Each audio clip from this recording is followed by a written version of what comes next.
Quero começar por cumprimentar o Sr. Fernando da Palma, agradecer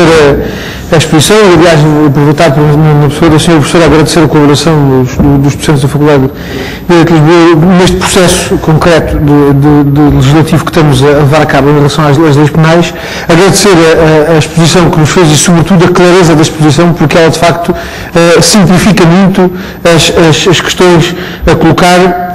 e eu colocaria 4 questões muito sintéticas, invertendo um pouco a ordem da exposição, aliás, colocando as questões na ordem exatamente inversa dos diplomas que foram abordados. Começava pelo Código de Execução de Penas. Para lhe colocar a seguinte questão: a proposta de lei aponta no sentido de romper com a correspondência que até hoje tem existido entre a antecipação da pena de expulsão e a liberdade constitucional, ou seja, os pressupostos de antecipação dessa pena de expulsão têm hoje uma correspondência com os pressupostos de aplicação da liberdade constitucional, correspondência essa que a proposta de lei pretende romper.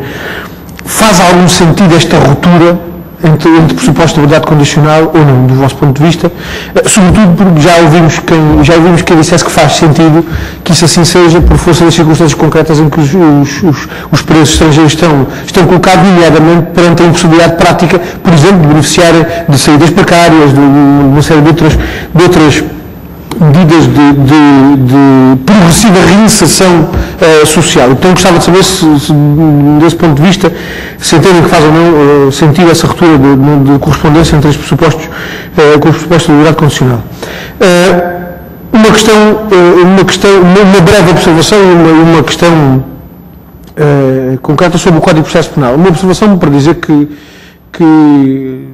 estamos inteiramente de acordo com as considerações que teceu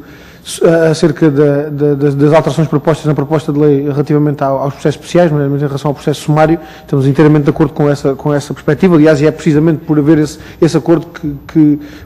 por termos essa perspectiva que apresentámos as propostas que apresentámos relativamente aos processos especiais. Queria colocar uma questão sobre uma outra matéria que tem a ver com as declarações do arguido e também das testemunhas, porque ambos os regimes são alterados nos artigos 356 e 357 do Código de Processo Penal na versão da proposta de lei.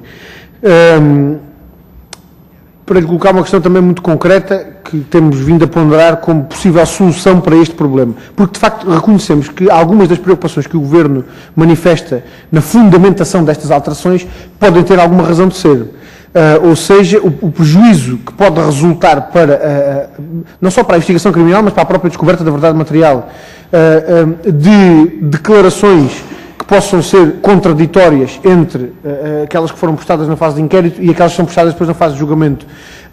ou até de faltas de memórias seletivas que muitas vezes são motivadas até elas próprias por comportamentos criminosos no sentido da coação, não tanto do arguido, mas sobretudo das testemunhas. Nós entendemos que essas preocupações são preocupações justas e que devem ser acauteladas. Não estamos de acordo com aquela que é a solução proposta pelo Governo, porque julgamos que ela vai muito para além daquilo que seria a resposta a essas preocupações e coloca de facto em causa princípios estruturais do processo penal que entendemos que devem ser salvaguardados. E, portanto, colocar-lhe a questão já de uma forma proativa relativamente à solução do problema, e que é a de saber se estas preocupações poderiam ou não ser acauteladas,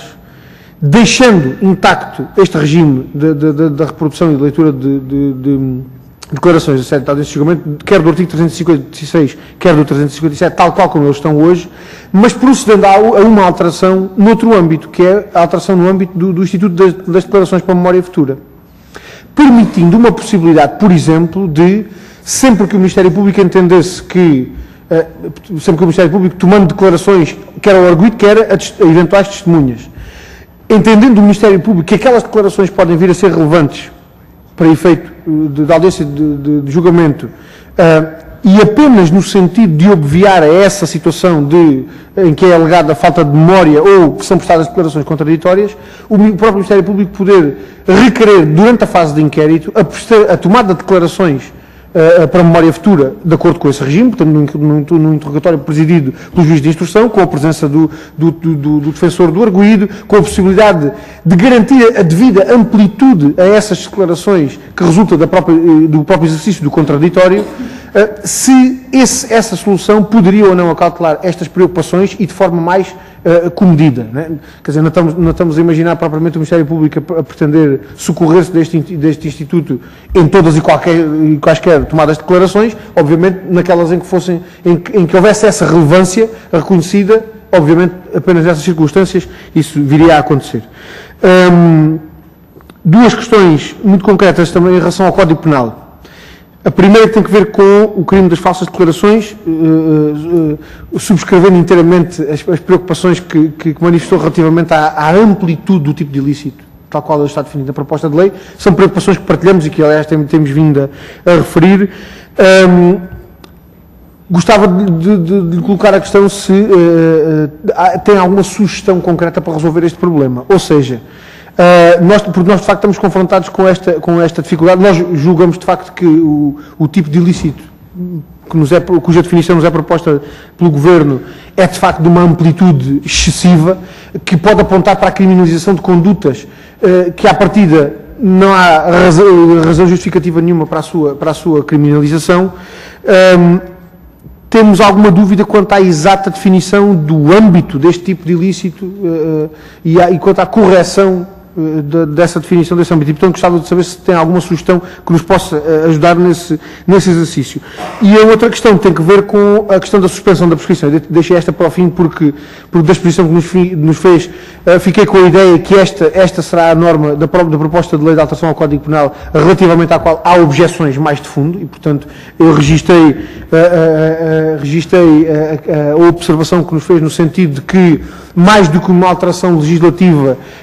seria útil uma correta definição jurisprudencial delimitando aquilo que é ou não a utilização indevida do direito de recurso. E a questão que coloco relativamente a esta matéria colocava-lhe em duas dimensões. Por um lado,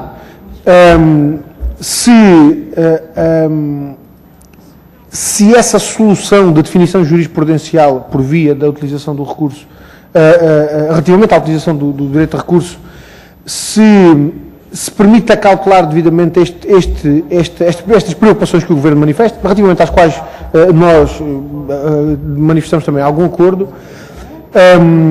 e por outro lado, obviamente que isto é uma questão já que digamos assim, que não responde a essas objeções de fundo que a Sra. Professora nos colocou, mas se por outro lado a definição de um mecanismo proporcional da suspensão em relação ao prazo de prescrição se permitiria ou não obviar essas dificuldades. Ou seja, se definisse um critério proporcional para que o prazo máximo de suspensão fosse correspondente com o prazo previsto para a própria prescrição, se um mecanismo deste tipo permitiria ou não solucionar essas objeções que referiu.